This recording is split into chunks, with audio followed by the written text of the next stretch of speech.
भगवान राम सूर्य वंश में अवतरित हुए थे और सूर्य की 12 कलाएं होती हैं, अतः वह 12 कलाओं से पूर्ण माने जाते हैं। यह मान्यता है कि भगवान श्री राम में सूर्य देव की समस्त कलाएं विद्यमान थी। भगवान श्री राम 12 कलाओं एवं 16 गुणों के स्वामी माने जाते हैं। आइए जानते हैं इसी कलाओं और गुणों के बारे में थोड़ा विस्तार से। भगवान राम का पहला गुण है सौशील्यम। भगवान राम हर प्राणी को समान दृष्टि से देखते हैं। वे किसी में कोई भेदभाव नहीं करते, चाहे मनुष्य हो या पशु, वे सभी को समान प्रेम और आदर करते हैं। भगवान राम का दूसरा गुण वीर्यवान, अर्थात भगवान राम से बड़ा वीर और कौन होगा, जिन्होंने धरती को राक्षस विहीन कर दिया और छोटी सी उम्र में वे गुरु विश्वामित्र के साथ वन में जाकर ताड़का इत्यादि राक्षसियों का वध कर ख्याति अर्जित करते हैं। धर्मज्ञ, अर्थात धर्म का ज्ञान रखने वाला। उस काल में भगवान राम से बड़ा धर्म ज्ञानी दूसरा कोई नहीं धरा पर था।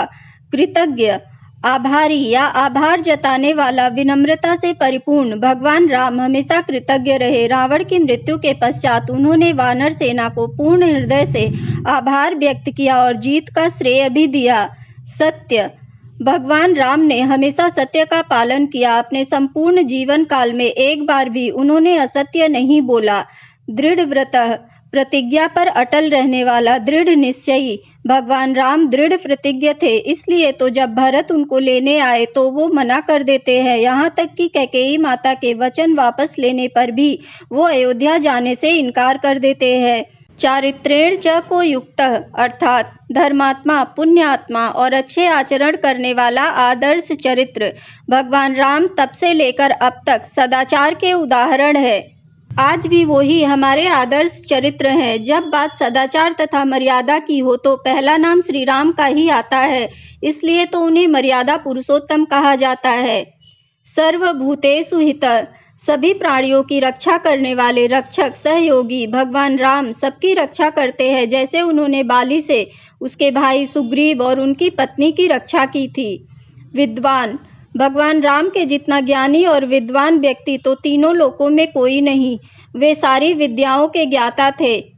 समर्थ, सामर्थ्यशाली, सभी का विश्वास और समर्थन पाने वाला, समर्थवान। भगवान राम हर कार्य करने में सक्षम थे। ऐसा कोई भी कार्य नहीं था संसार में जो वो कर पाने में सक्षम ना हो। प्रिय दर्शन, सुंदर मुख वाला। भगवान राम अत्यंत ही सुंदर और कमल नयन वाले थे। रामायण में कम से कम उनकी सुंदरता का वर्णन 20 बार तो मिलता है। आत्मवांकः, जितेंद्रिय, मन पर अधिकार रखने वाला। भगवान राम जितेंद्रिय थे, अर्थात उन्होंने काम, क्रोध, लोभ, मोह इत्यादि पर विजय प्राप्त कर ली थी। उनका मन उनके वश में रहता था। जित क्रोधः, क्रोध को जीतने वाला, शांत और सहज। भगवान राम बहुत ही शांत प्रकृति के व्यक्ति थे, तभी तो धनुष टूट जाने के बाद परशुराम जी के इतना कुछ कहने के बाद भी वे शांत चित्त थे, तनिक भी उनको क्रोध नहीं आया। द्युतिमान, कांतिमान, अर्थात चमकदार शरीर वाला और अच्छा व्यक्तित्व। भगवान राम का शरीर इतना चमकीला था जैसे हजारों सूर्य की रश्मियां उनके शरीर से निकल रही हों। उनको एक बार देखने वाला व्यक्ति उनकी तरफ सम्मोहित हो जाता था। भगवान राम केवल चमकीले शरीर के ही नहीं, उतने ही चमकीले मन के भी धनी थे। अनुसूयकः, अर्थात गुणवान, योग्य और कुशल। त्रेता युग में भगवान राम से अधिक धरती तो क्या तीनों लोकों में कोई और गुणवान और कुशल व्यक्ति नहीं था। बिभ्यति देवः, अर्थात युद्ध में जिसके क्रोधित होने पर देवता भी डरे। वीर, साहसी, धनुर्धारी, असत्य, अधर्म का विरोधी। भगवान राम वैसे तो क्रोध नहीं करते थे, लेकिन अगर वे क्रोधित हो जाए तो देवता भी थरथर कांपने लगते थे। जैसे कि जब उन्होंने समुद्र को सुखाने के लिए धनुष बाण उठाया तो समुद्र देव थरथर कांपते हुए अपनी भूल स्वीकार कर उनके चरणों में गिर पड़े।